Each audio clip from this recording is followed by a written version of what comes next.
Welcome to the brand new Zach Lowe Show. That's right, I'm back to have the same in-depth NBA conversations you're used to. We're going to talk about the games, the X's and O's, the drama. The playoffs are coming up. And now you get to see every episode in full on video on Spotify and on my own YouTube channel. Episodes drop every Monday and Thursday with a collection of guests you're going to love. So make sure you follow and subscribe to the brand new Zach Lowe Show on Spotify or wherever you watch or listen to your podcasts. Let's go!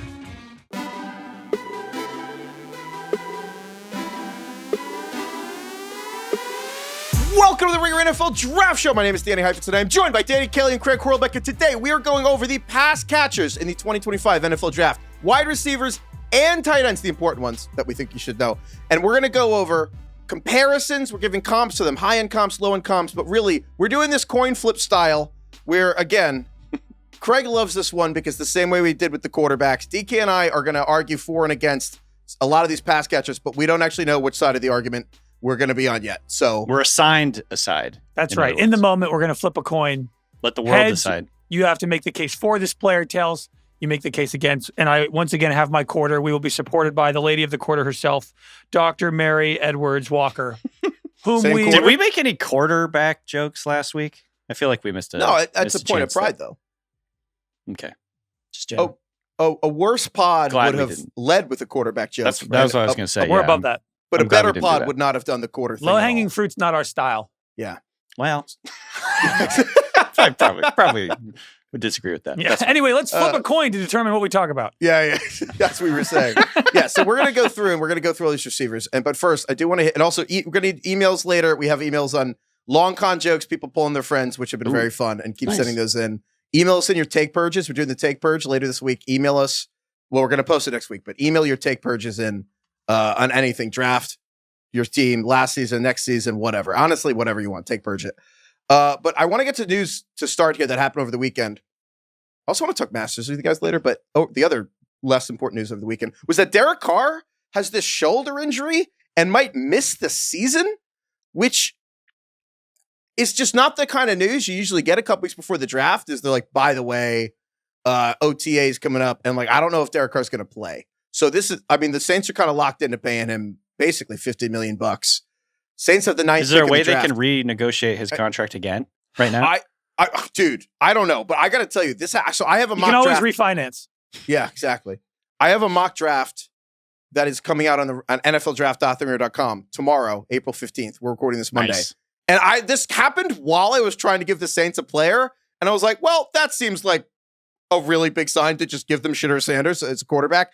DK, is that just too obvious to say that the Saints are the Shedeur spot now? Like, is that too easy? It felt really easy. I mean, it's definitely a logical leap in terms of they need a quarterback. There's been some people that connected them to the Saints. I think Deion Sanders said something like, oh, black and gold, love those colors, kind of like winking and nodding at the screen. They are good colors. Well, they're also Colorado's colors, but right. They're also the Saints colors. So yeah, maybe stick in those colors and do it again. But I think the out of left field sort of fun thing that could happen here is instead of Shedeur, it's Jackson Dart. I was going to ask you, DK, is 9 too high based on kind of the buzz lately going around about Shedeur? Is 9 too high for the Saints to draft him, even if this Derek Carr injury is serious? No, the Saints are not trading back, Craig. The Saints will never trade back. Dude, what are you talking about? They'll probably try and trade up for one of these guys. It's like asking your grandfather to drink like some pumpkin ale or something. You know what I mean? It's just, these draft picks, the extra draft picks they've gotten over the last year or two are just absolutely burning a fucking hole in their pocket. They cannot wait to get rid of these extra picks. They want to pick 4 times and that's it. Is there a less exciting, like, not only you hear like Derek Carr might not be ready for 2025. Like, I don't think I could care about a piece of current quarterback news less than that. And then because of that, taking Shedeur at 9 is also like the least exciting draft pick to me.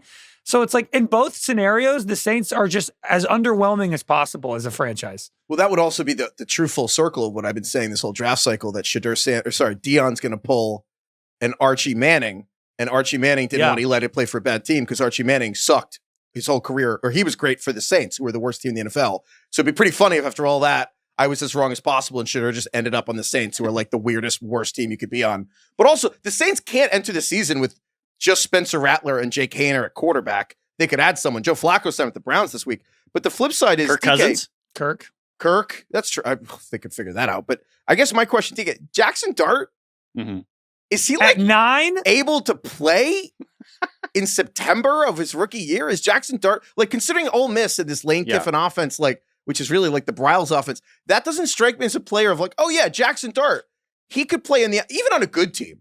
Like Jackson Dart playing, maybe I'm not right. Maybe I'm just have a wrong read here, but he doesn't strike me as someone who could play on a good team, never mind a bad team like the Saints. Well, the reason that you say that is because the offense that he played at Ole Miss, where it's basically half field reads, if that, usually, it's like defined reads. He's getting the ball out quickly or defaulting to like running around. See open, throw open. And so there's a big projection here going from that type of offense where everybody's open. This is, of course, a gross exaggeration, but everybody's open and you just throw it to the open guy.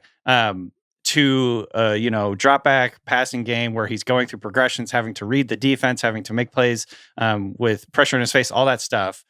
I think this is why people are a little bit, have cynicism or whatever, that Dart is going to be a really good player in the NFL. That being said, I think the contrast between Shedeur, who has like a really high floor, but maybe not a very high ceiling, and Dart, who has a really low floor, in my opinion, because he might just not be able to read a defense.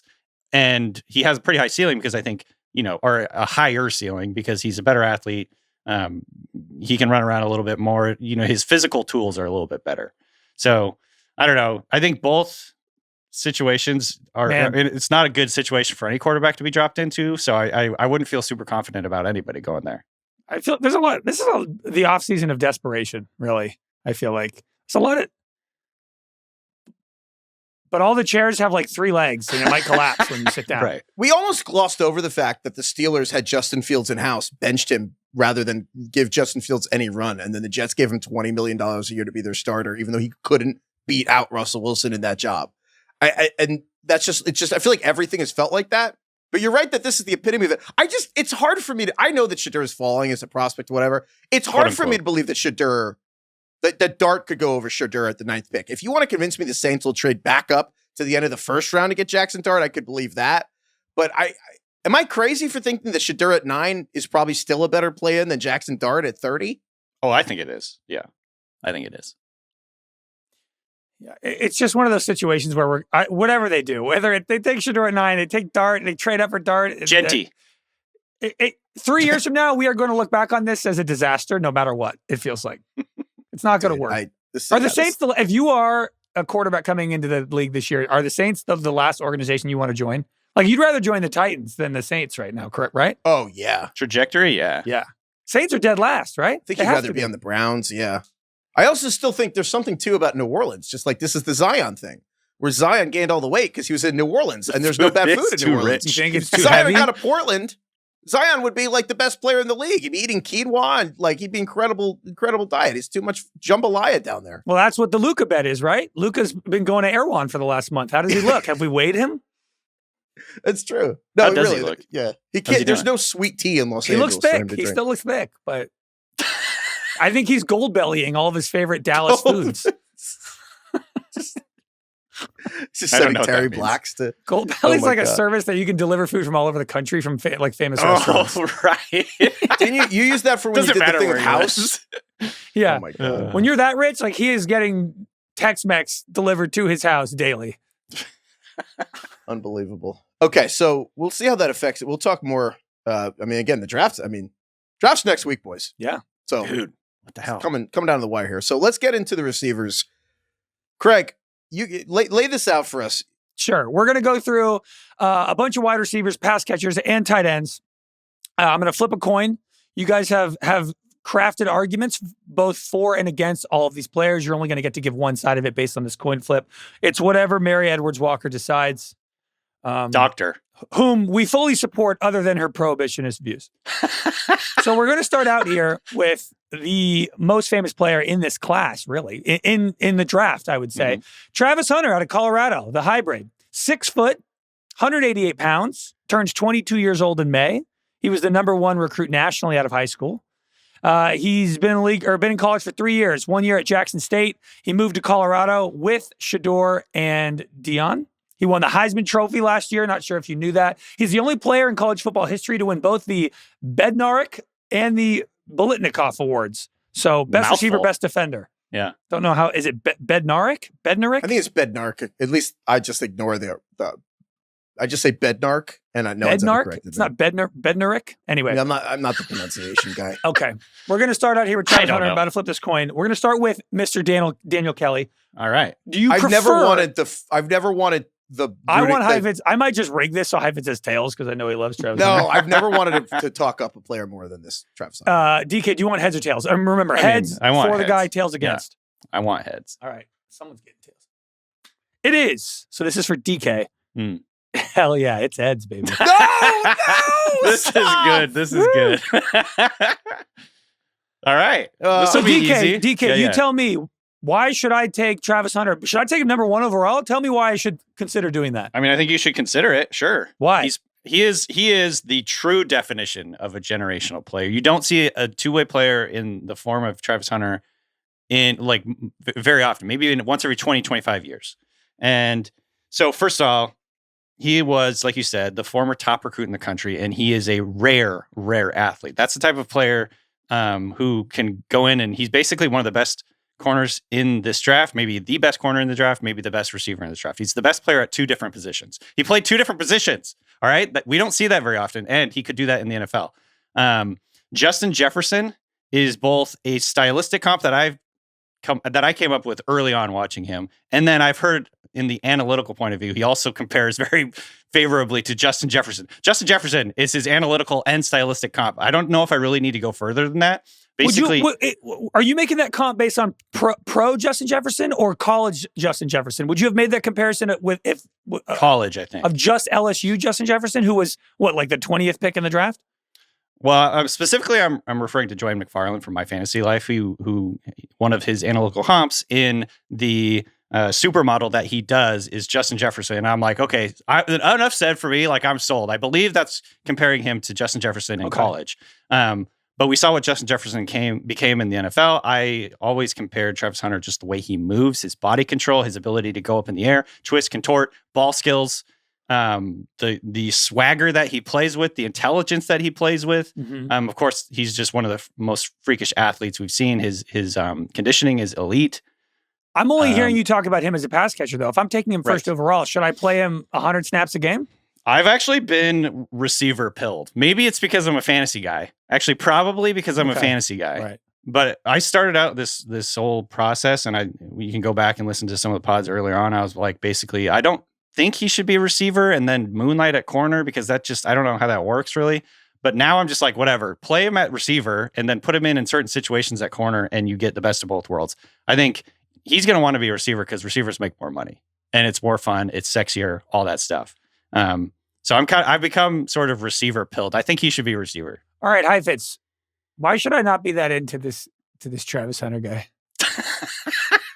DK mentioned supermodel before. Yeah. I think Travis Hunter is kind of like a supermodel where you fantasize about it. And let's be real. If you kind of got the opportunity, you wouldn't know what to do. Like you couldn't rise. So you're blaming the coaches. I think, in all seriousness, I love Travis Hunter. So you're saying that these coaches would be a 2-pump chump with Travis yes, Hunter? 100, like literally, yeah. What do you talk about after I think, and this isn't even me doing a bit. This is how I feel. I love He's Travis just really Hunter. vapid. I think I am He more got a 4.0, enthusiastic. by the way. Not only is he an amazing athlete, an amazing football player, he also is like really driven and got a 4.0 in college. Well, I actually think I'm more enthusiastic about Travis Hunter than you are. I know. And I will admit, and I'll say this not just now when I'm arguing against him, Travis Hunter's the most, not counting quarterbacks, Travis Hunter will be the most complicated to coach in like 100.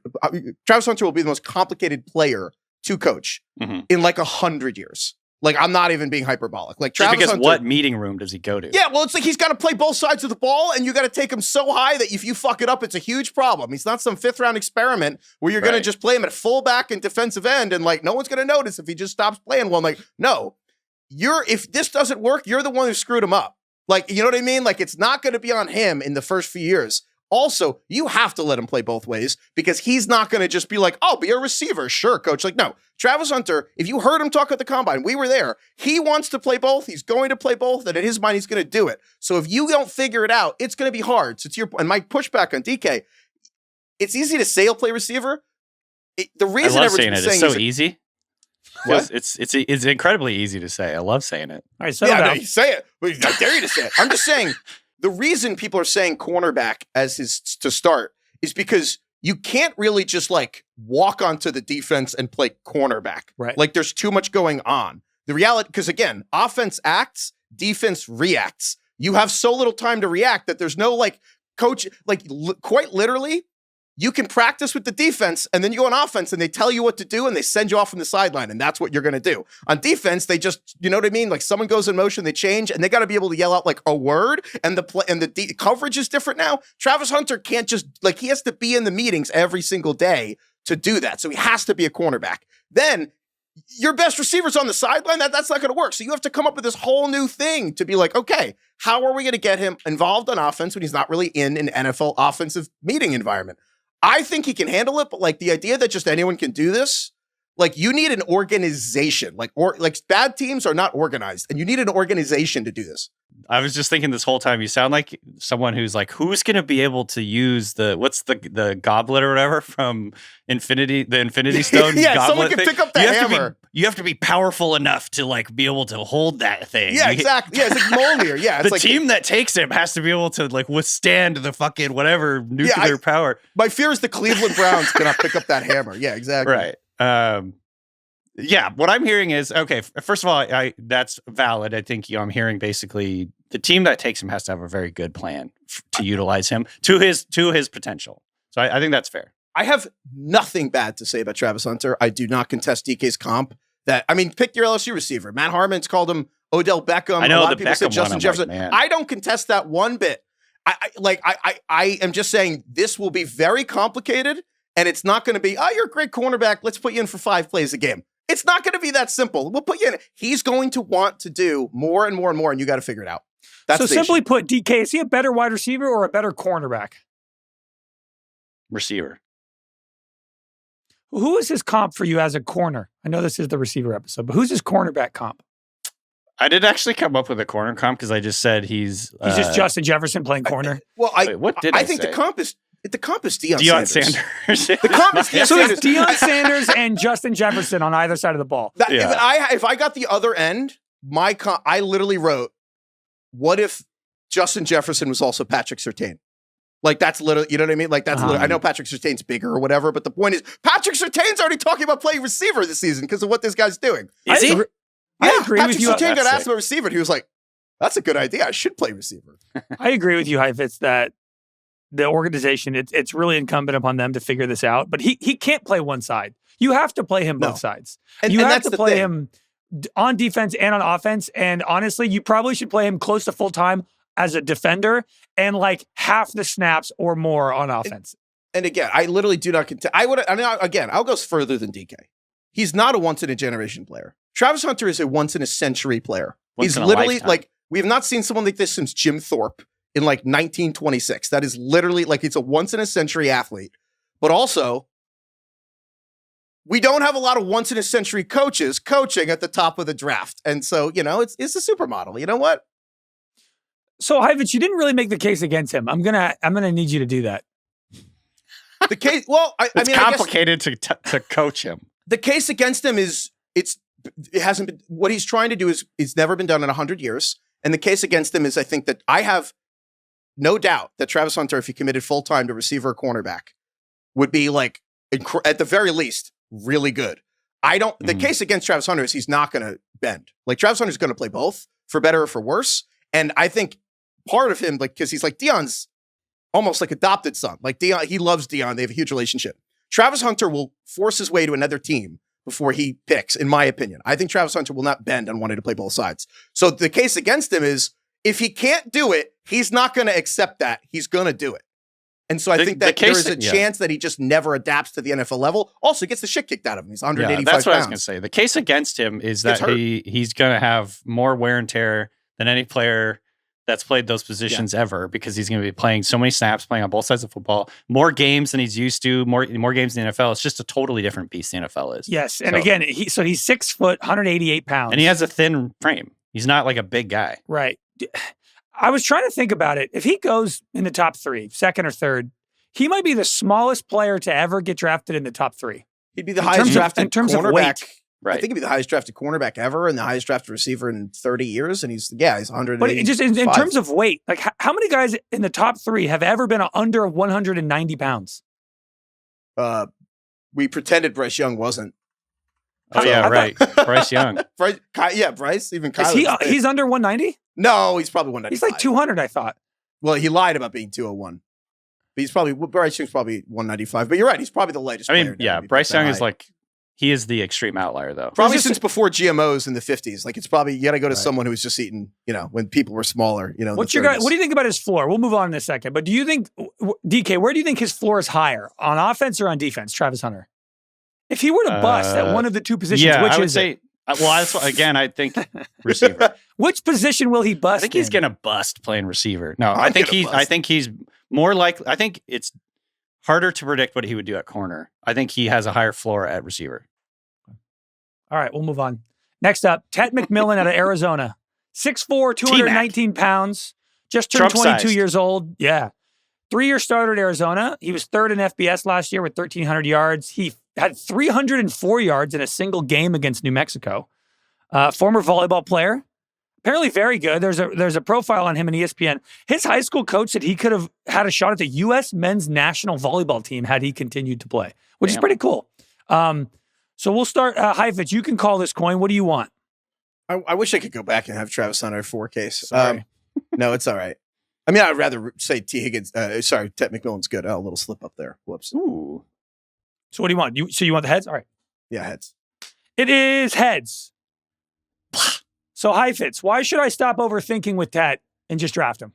Because Tet McMillan is quicker T. Higgins, but he plays receiver on a West Coast team, and there's West Coast wide receiver bias, so no one cares. I love that. I believe in that. Okay, DK, why should I be skeptical of Tet? That's it. All right. Well, it's more, but I mean, that's the opening argument. Okay, so the big question with him, I think, with Tet is pure speed. He's not going to be the fastest guy, the most explosive player on the field. That's kind of been something you typically see the receivers taken as highly as we're expecting him to be going in the draft. Usually they have like 4.4 speed, super explosive type receivers. He's more of a possession guy. He's quick for his size, but he's not going to like get over the top of a defense very often. I think there's this tape that's gone around where he's talking about he doesn't watch tape, which is kind of like a character concern. Things like, why are you not watching tape? He's playing volleyball. It's Arizona. Maybe. It's beautiful outside. He's watching volleyball tape. He doesn't. His route tree, I still think, is pretty limited. He's going to have to develop that at the next level. He has short arms, even though he's tall.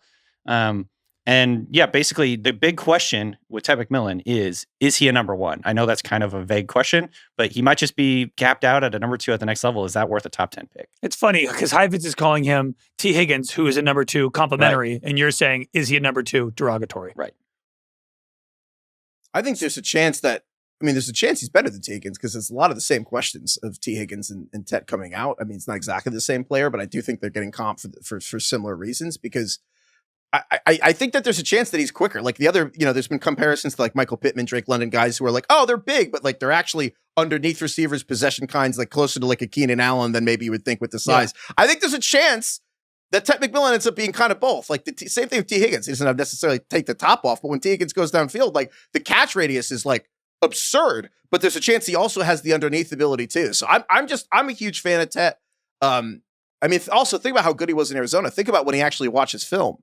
How good he's done all, he's made it this far. And this is like the Travis Hunter thing. Wait till he's in practice meetings for receiver. Dude, I know.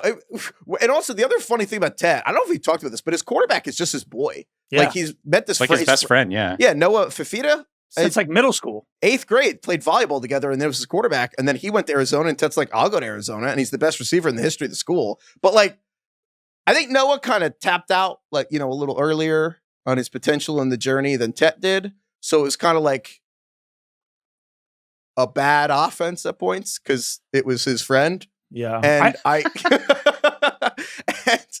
I almost wonder if some of the questions around Ted are actually because his boy Noah he's okay. It's not the finest. This is something that Nate brought up on his show, Football 301, that a lot of the Arizona offense, and part of the reason people are kind of getting on Tet for not dogging it, but like not putting in 100% effort on every play is like you would see like 3 or 4 plays in a row where it's just a scramble drill. It's like they drop back fast and oh God, the quarterback's running again. He's like, God damn it. Like I just ran my route. Now I got to go freaking get uncovered. Like I think there was an element of frustration there with the offense too, which, you can always say like maybe he shouldn't have had that frustration or whatever. But I think there are a few question marks about, work ethic. Yeah, that exactly. So, but I mean, for me, I'm like breaking character here. If you look at the production, 1,400 yards, 10 touchdowns in 2023, 1,300 yards, 8 touchdowns last year. He averaged 108 yards a game, 110 yards a game in those 2 years, respectively. This is from Dane Brugler. He led the FBS in combined receiving yards, first downs, and catches of 20 plus yards over the last 2 years. I feel like we're just overthinking this. I think Ted is overthinking this. I think Ted is a classic victim of off-season-itis. Yes. Where when you're actually just watching the games on Saturdays, you're like, this guy's awesome. Mm-hmm. And then the criticisms come when there's no football being played. Yeah. And he's maybe not the best tester. You start to talk yourself into stuff. And then he's going to get drafted by some team. And by week 8, he's going to be one of the best wide receivers in the league. And everyone's going to say, wow, we really overthought that. Just because he was a little slower than we thought. His arms aren't as long as we thought. He's not as explosive as we thought. But then when you watch him in the game, he is clearly one of the best wide receivers in college football. I agree with that. He's also number 3 in FBS in missed tackles forced. He runs after the catch. I think his shiftiness and his ability with the ball in his hands for his size is incredibly underrated and impressive. But he's a fluid athlete. Well, that's why I really think a small part of it, not the whole thing. A small part is all the receiver prospects come from the SEC or Ohio State. Yeah. And almost all of them. And like, it's just weird to have, I don't know. It's just weird that Arizona has this guy. West Coast bias. All right, moving on. Tight end Tyler Warren from Penn State. Big boy, 6'5.5", 256 pounds. He'll be 23 years old next month. He's been in college for 5 years. He was a redshirt freshman, then he played 4 years. He had 400 yards receiving last year, 1,200 yards this year. He finished 7th in the Heisman Trophy voting, which is the highest a tight end has finished since 1977. DK, would you like to make the case for or against Tyler Warren? 4. Okay. All you guys are big positive today. I don't like it. It is. Heads. Congrats. Yeah. All right. Okay, first off, he's from Mechanicsville. Right. I'm in. Mechanicsville. Enough said. Near Goochland. Right. He is, and this is the reason I comped him to Andy Reid punt pass kick challenge or whatever. He's the largest man on the field at any given time. Maybe not literally, but metaphorically, physically, figuratively, whatever you want to say. Okay. He's the biggest guy out there. He is, and I'm going to quote Lance Zierlein here. He plays with a swagger and the best player on the field energy. I can't think of a better way to explain watching his tape than he plays with the best player on the field mentality. I think it's just so true. You watch him run after the catch, moss guys at the catch point, line up and block, whatever he's doing. He's always like 100 miles an hour and absolutely just blowing people up. I think it is infectious for his teammates. In fact, his teammates call him Psycho T. Another great thing that I just learned from when it's Tyler Beast, Warren, Dane it's cool. Brugler. And when it's Tyler Hansbrough, it's not so cool. Okay. He's really, really good after the catch. You can utilize him at all 3 levels in terms of, you can design screens for him. It reminds me a little bit of how like the Eagles will use Dallas Goedert. Just get him in the screen game. He's going to make things happen. I think that will mean immediate production at the next level. Tons of missed tackles forced. He is a big time basketball player and big time baseball player in high school, I should say. He was also a left-handed quarterback in high school. He's just a great athlete. And he was basically stuck behind a bunch of tight ends that got drafted in the NFL. Before him. And so he basically just kind of had to wait his turn to get production there. So I'm not too worried about the fact that he was a 5th-year senior who didn't really produce before that. Heifetz, why should I be skeptical? I mean, DK just said reminds him of Dallas Goedert. Didn't love that. That is a bit of an ick.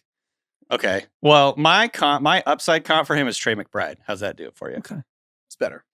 Same deal with what the Cardinals do with McBride. Just get him running after the catch. Yeah. My quibble is...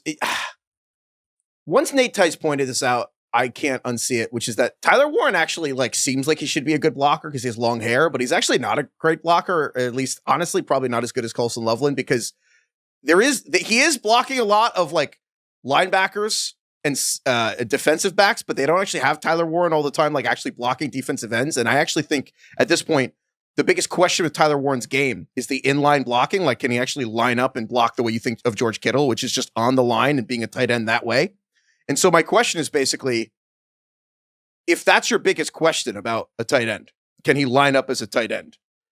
Are you going to take a top 10 pick and use it on this guy where that's your biggest question is what if he just ends up being like, is Tyler Warren actually like the Evan Ingram in this situation? I have nothing to knock against Tyler Warren as a receiver. I just kind of wonder if he actually has the blocking ability at the next level, because he actually, in that way, you're kind of like Sam Laporta, where you're like, yeah, you're Iowa, you're tight end, you can block. And it's like, yeah, well, Sam Laporta's blocking is not that good. So basically, how would we feel about Sam Laporta if he wasn't playing for the Lions and like had never played for Ben Johnson? Like if Sam Laporta had gone to the Jets or the Colts, would we like love Sam Laporta? That's my fear with Tyler Warren. Really talented player that isn't necessarily going to be able to line up online. And you're like, oh yeah, and then you just check in 2 years in and he hasn't done anything because maybe goes to like a less than creative offense. And you're like, oh yeah, this actually isn't a traditional tight end. DK, do you agree with that? That Warren is perhaps seen as a more well-rounded player than he actually is? I think people, because they compare him to Kittle, the Kittle comparison gets thrown around a lot. And Shockey because of the hair. And I'm like, I don't see him as that level of player, what we know of Kittle right now, because Kittle's an elite blocker. And I just don't see him like that. He's not Gronk. He's not an elite blocker. But it's also, to me, it is one of those things where when was the last time it's very rare to see a really good receiving tight end who's also a great blocker. Like Brock Bowers wasn't that. Like Sam Laporta wasn't that. In fact, we want them to be slightly less than great at blocking, because then the team's not going to fucking ask them to block all the time. They're going to ask them to catch passes. That's what we want in fantasy. And honestly, just what we want just in general, because it's more fun to watch. So I do agree that he's not as good of a blocker as I think maybe some people are making him out to be. But very few tight ends I feel like are really good blockers when they go into the league. And if they are, that's like, they get typecast as just blockers at the next level. You're going to be essentially like a sixth offensive lineman. So while that's valid, no one's taking him in the top 10 because he can block. They're taking him because he's an elite offensive weapon to catch passes. And that's totally fair. I think, and I'm probably stretching a little bit to criticize it. The real case against Tyler Warren to me has nothing to do with Tyler Warren. It's about the tight end position and about the idea that you're going to have to take him in like, if the Jets going to take him with a top 8 pick or whatever, if the Panthers take him with the top 8 pick, whoever's going to do it. The reality is this is a really deep draft at running back and tight end and defensive line. You overwhelmingly get starters from defensive line in round 1, and you can get to, like Trey McBride, who's your comp, was the 55th pick in the draft. George Kittle was a 3rd rounder. Gronk was a 2nd rounder. Like Kelsey was way later than all those guys. All these great tight ends weren't 1st round picks. So why would you take a tight end in the 1st round where there's almost other than Brock Bowers last year, you actually rarely get the 1st round tight ends to turn out. Who's a good, like Evan Ingram and Njoku are success stories by that metric. Like they're not even that good. You don't want to take them in the 1st round. Especially guys who are like fringe top 10. Then you're getting into Kyle Pitts territory. There are not a lot of top 10 tight ends. And the value of the thing comes with it too. Trey McBride just signed an extension to have the highest paid tight end in the NFL. There are literally 24 defensive linemen that make more than Trey McBride. Why would you not take a defensive lineman in the 1st round and a tight end in the 2nd round, rather than try to get a 1st round tight end and then try to find a defensive lineman in the 2nd round? It's just not how you do things. It doesn't make sense to me. Yeah, I mean, I think I agree with that the big argument against Warren is not that he's not good, because he is, but it's that the value of taking a tight end to that spot. I would say the one guy that kind of sticks out in my mind is the TJ Hawkinson. He was the 8th overall pick. I don't think anyone's regretting picking TJ Hawkinson. And what happened? He's playing now for the Vikings. The Lions sent him to a division rival. That's what the Lions thought of TJ Hawkinson. They put him on the Vikings. Yeah. The history of 1st round tight ends is pretty bleak, honestly. Okay. Next up, wide receiver Emeka Egbuka out of Ohio State, 22 years old, 6'1", 202 pounds, 4 years at Ohio State. He has the most receptions in Ohio State history. And a fun fact, I'm only adding this because it's Washington. DK, his grandfather, Ron Frederick, was elected mayor of DuPont, Washington in 2020. Did you know that? I did not know that. That's great. DK, you want heads or tails here for Emeka? Heads. Y'all want heads. You're picking the good players first. Oh, it is heads. Yeah. Heifetz just has to shit on everybody. I feel like the only guy he got to make the case for was a guy he's not even that in love with, which is Ted McMillan. Okay, DK, what's to love about Emeka? Emeka Egbuka is the most productive Ohio State receiver ever. Yeah. 202 career catches, and that is on a bunch of teams with future first-round picks and some of the freakiest receivers you've ever seen. However, that's because he was just there for 4 years and everybody else was there for 2. Yeah, thank you. It wasn't good enough to leave.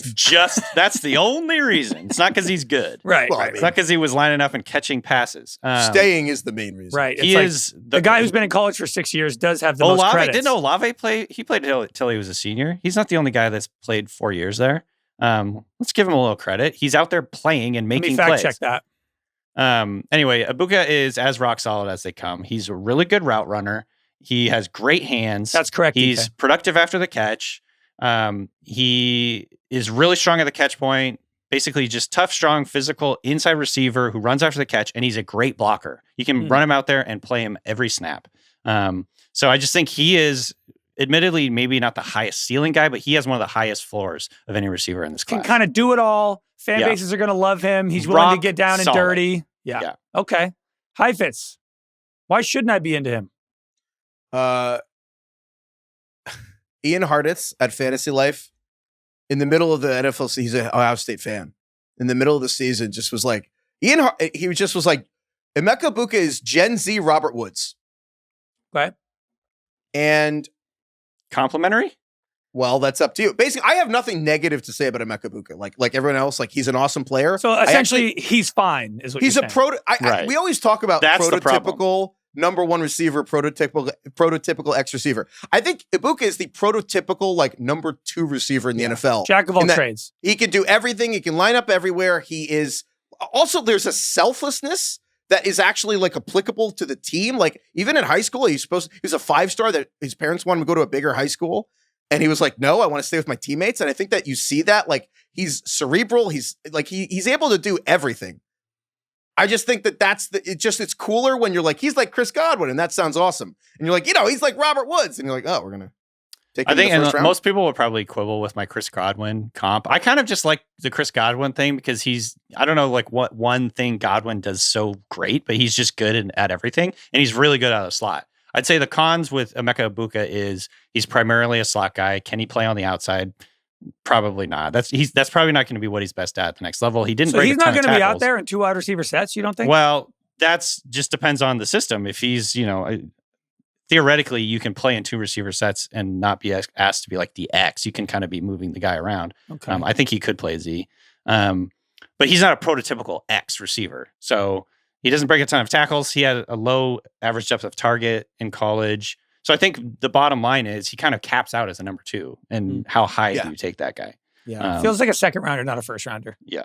But also a second rounder that you'll really be happy with. Yeah. In this class, honestly, it wouldn't surprise me if he goes in the first because you just want to get a really rock solid player that's going to play for you right away. I think, before the Steelers got DK Metcalf, I was very invested on them drafting a wide receiver. And I was going through all these guys. And I think it's easy to overlook Egbuka because, like you said, he's not flashy in any one category. There's not the sexiness of watching Luther Burden or even some of the guys later on that have certain elements to them that are elite, even though they lack in other categories.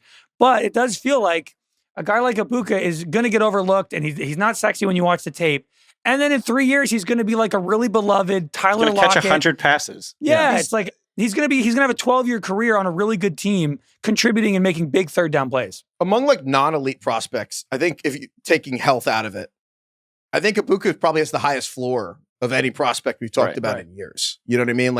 Take away from Malik Neighbors and guys like that. If somebody told me you just drafted Tyler Lockett's career, I think you got to be pretty happy with that, to be honest. Yeah.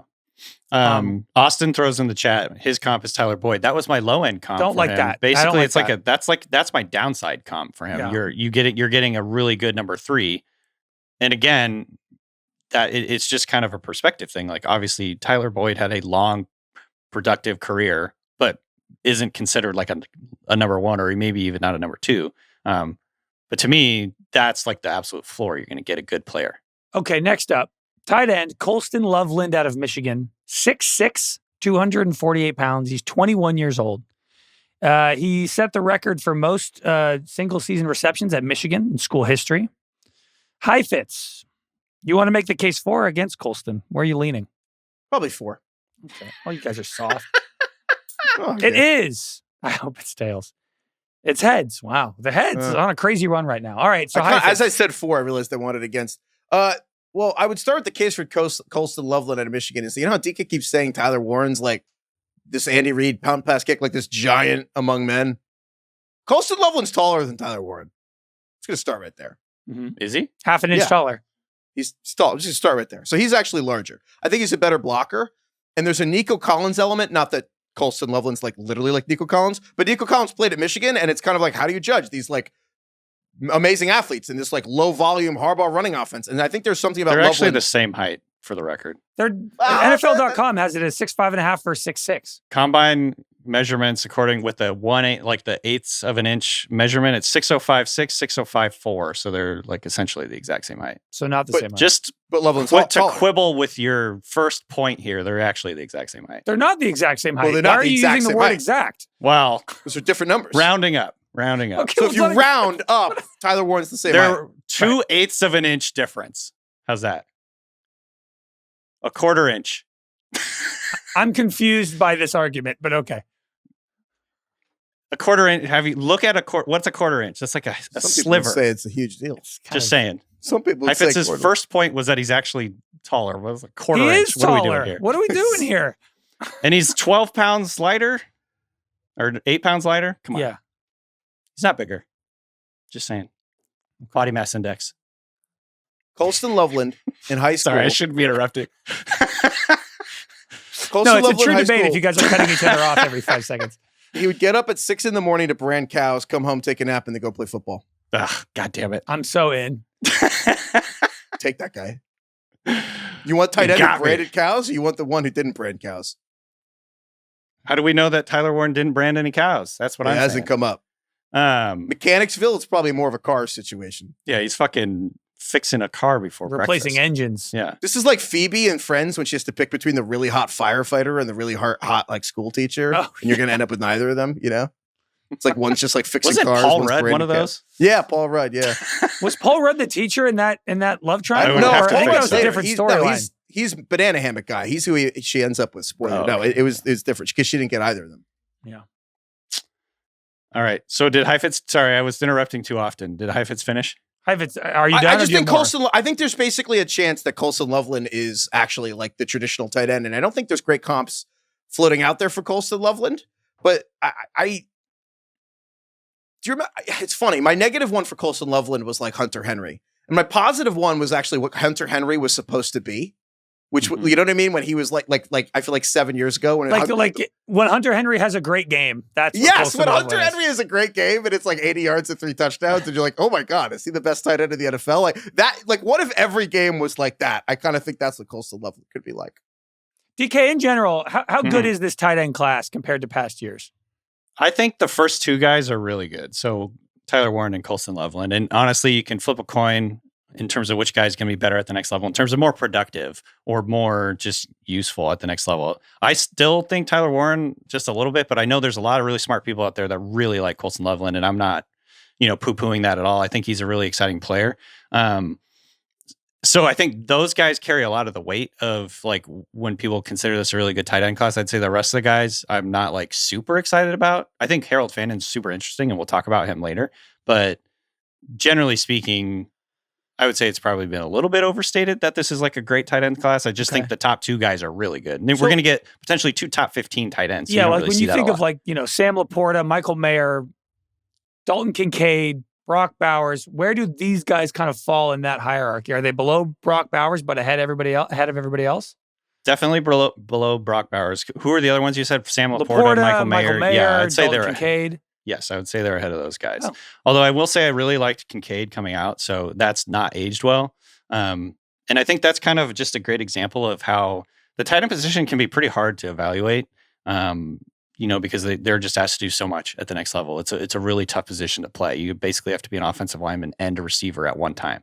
And it depends where you land and depends on what quarterback you're with. I've kind of made the contention over the years that a lot of tight ends, especially just the really productive ones, are just the product of the quarterback really likes throwing to the tight end. You know what I mean? Like Dak Prescott loves throwing to the tight end. So whoever his tight end is going to be productive. Yeah. So I think there's it's a little bit landing spot dependent as well. Now, that being said, with Loveland, the thing that the reason I gave Tyler Warren a little bit of an edge and why I was interrupting Heifetz is like Tyler Warren is fucking big. Like his deal is he's a big human being. He carries his weight differently. Yes. Almost as big as Colston Loveland. And Colston Loveland is skinny. He's a skinny tight end. 8 pounds difference. Yeah. And the way that they carry their weight is very different. So and I actually saw this, I think Dane Brugler said this like early in the year, there were some teams that were looking at Loveland as a receiver, if that tells you anything. So with Loveland, he's really good at getting up the seam. He has like good acceleration, good speed. Once he gets like a little bit ahead of steam, he can really run. But he's not as dynamic of an athlete in terms of making guys miss. Very few missed tackles forced. This is Loveland you're talking about. Loveland, yeah. He doesn't break tackles. He's kind of like a linear athlete, I think. He's definitely a good athlete, but he's not in the same category of Tyler Warren, where he's like running guys over, making guys miss, jumping over guys, all that stuff. He's much more straight line. I'm going to get over the top and, stretch the seams for you and create big plays. But it's a very different style. And to me, it's like when he goes into the NFL, you're going to have to get with a team that wants to stretch the seams vertically, pass to that guy, because he's not going to be dump off and let him pick up 10 yards by running after the catch. He's or not on like the a dynamic focal point of the offense type guy. He might be able to be, but I'm less confident in him doing that as I am with Tyler Warren, if that makes any sense. So my upside comp is something like an Evan Ingram or something like, or like if you don't like that one, Tyler Eifert is the guy that came to mind. Big red zone threat, makes really great catches, but not necessarily the most dynamic athlete you've ever seen. Tyler Heifetz. How many? Kind of did he have a good season once? He had one good season, right? I think he had like 10 plus touchdowns one year. Yeah, he had that 1 year. Okay. Also, for what it's worth, Colston Loveland had a shoulder injury at the combine. So he's coming off of an injury, which is just one more piece to the puzzle. Okay. Moving on. Wide receiver Matthew Golden out of Texas, 21 years old, 5'11", 191 pounds, ran a 4.29 40. Spent 2 years at Houston, last year at Texas. Had about 1,000 yards, 9 touchdowns. DK, do you want to talk up or talk down Matthew Golden? I'll talk down on Matthew Golden. How about Well, good, because I want to talk him up. It is tails. All right. Nice. Things are kind of working out here. Yeah, so tell me why I should not be into the 5'11 speedster. I'm always kind of a little leery with late bloomers, late risers in terms of in the process of everything. Early on in the season, people were talking about Isaiah Bond. People were not talking about Matthew Golden. As the season went on, Bond disappeared and Golden emerged as kind of like the number one guy. But I think if you go back, first of all, for a first-round receiver, he would have one of the worst production profiles of any first-round receiver ever. He never went over 1,000 yards in college. His career high was 58 catches this year. So his production is a red flag. Drops were an issue last year. He improved there this last season, so that's probably not a big deal. He's not super big. I don't think he ends up being a number one receiver in the NFL. He probably caps out at being like a good number two, a good complementary piece to an offense.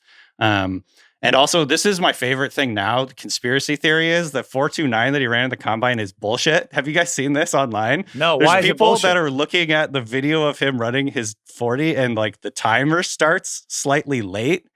And I think it probably is not actually what happened. He probably is very fast.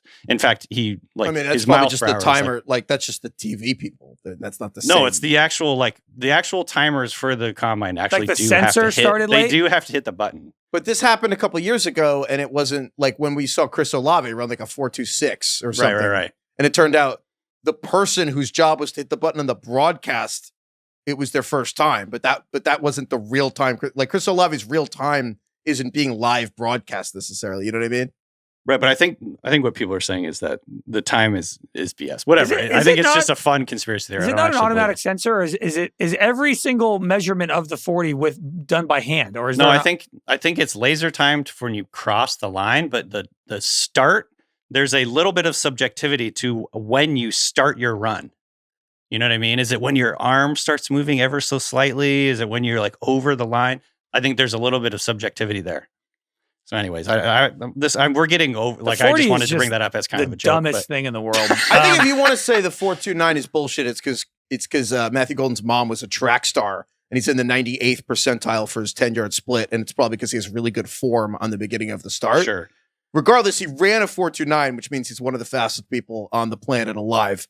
And I would venture that fastest man alive was not in a lot of scouting reports before he ran the combine. So he didn't seem play fast on tape. Yeah.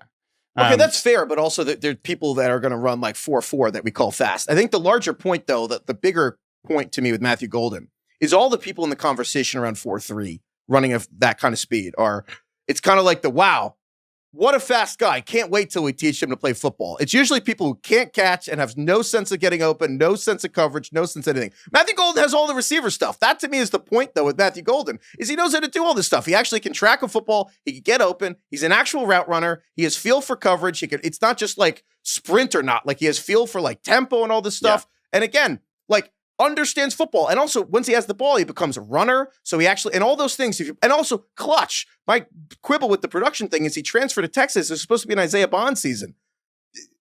Matthew Golden was the one. He was the clutch guy. He was the one where they needed a moment. He was the guy who became the guy for Texas. So to me, you put all that together, the clutchness, being able to track a football, being able to become a runner, all this stuff, that's all the stuff that happens when the game moves a little slower for you. Those are all things that are happening when you're kind of you're able to see things like Red Dead Redemption, like the Deadeye, like everything's moving a little slower for you than everyone. And he's even close to that speed. I'll give into the conspiracy theory. To me, that suggests a player who absolutely has an NFL level floor. Even if you're right, he's probably is more of a number 2 receiver, whatever you want to call him. But I don't know. I see Matthew Golden and I'm like, he just has a rare skill set for someone that's even in the conversation on that speed. So it's like you're basically saying it's like the opposite of the guys who test poorly. He was already a productive, good wide receiver in college, and then he actually tested quite well. And you're like, wow, he's actually faster than we thought. Yeah. I agree with all that. I think his start-stop acceleration is really special. Run after the catch. He kind of like will square a guy up and just beat him off the dribble really easily.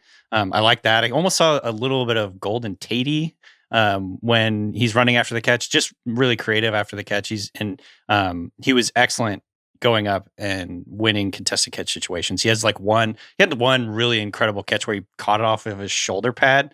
As he was going out of bounds, like he has those types of catches on his tape too. So to be clear, I do like him, but I do the red flag, the production red flag, I think is a real thing because I don't know, you just don't see guys with this production go in the first round very often. You know who else didn't have 800 yards in college?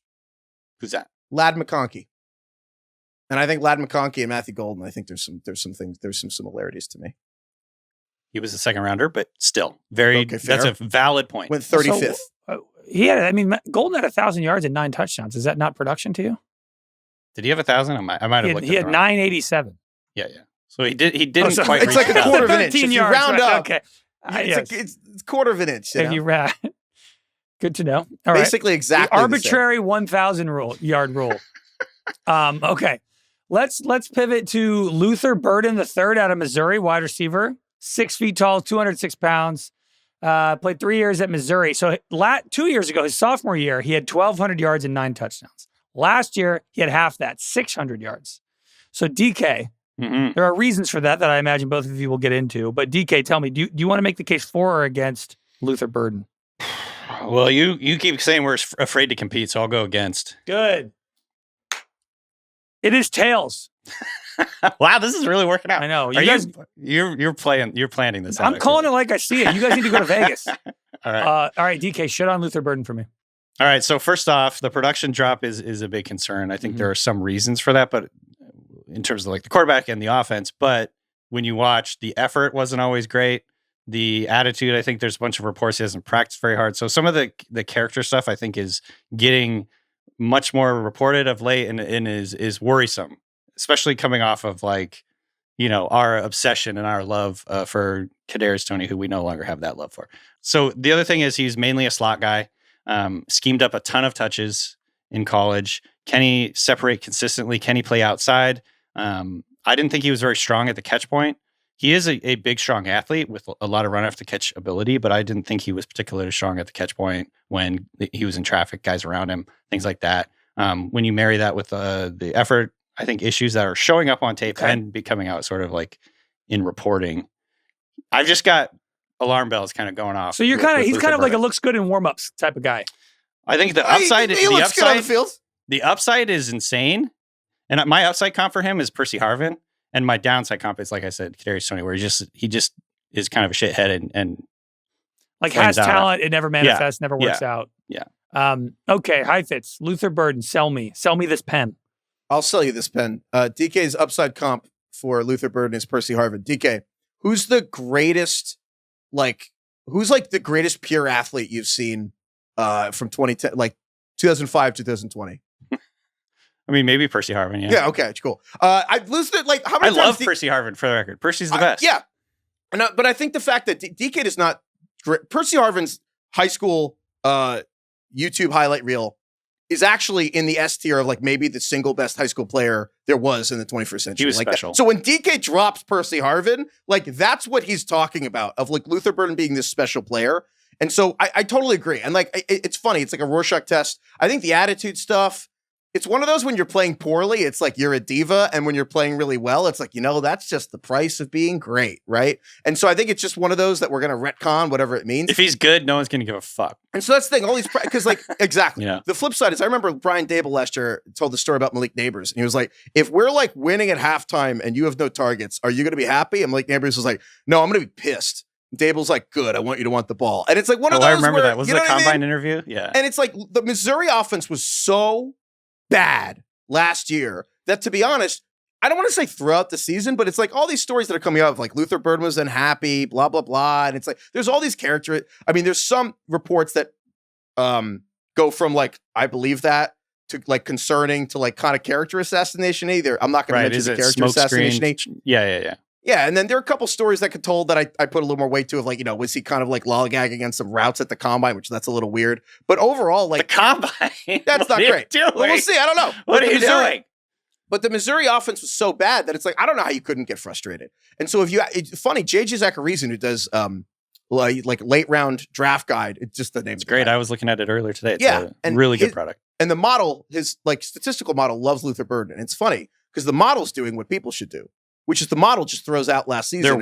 They're weighting his sophomore season heavily. 2023 is just off the charts. And it's just up there. Like, wait, I have this. I couldn't believe this. This one from the 2023 with Luther Burden. Pro Football Focus says this. In 2023, Luther Burden earned the third highest receiving grade among all Power 5 receivers, behind Malik Neighbors and Malik Washington, but ahead of Marvin Harrison Jr., ahead of Rome Odunze, and top 5 in yards per route run, just ahead of Ladd McConkey. Like Luther Burden, athletically, and if he had come out last season, we'd be talking about this guy in the crop of like that incredible receiver group last year. Right. But now the offense is horrible. Brady Cook, the quarterback, has this ankle injury all season. The offense is disgusting. And so Luther Burden gets all these passes around the line of scrimmage, at the line of scrimmage, and it's like, all right, is he a gadget player, whatever? It's like, maybe it was just an offense that couldn't deliver him the football. We'll see. I don't know. Sure. But as an athlete, he is like a Garrett Wilson type player. I love him.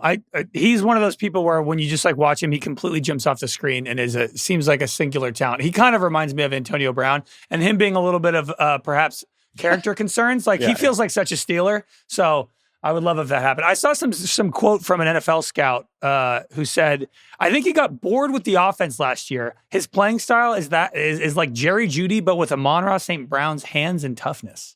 And I was like, ooh. Interesting.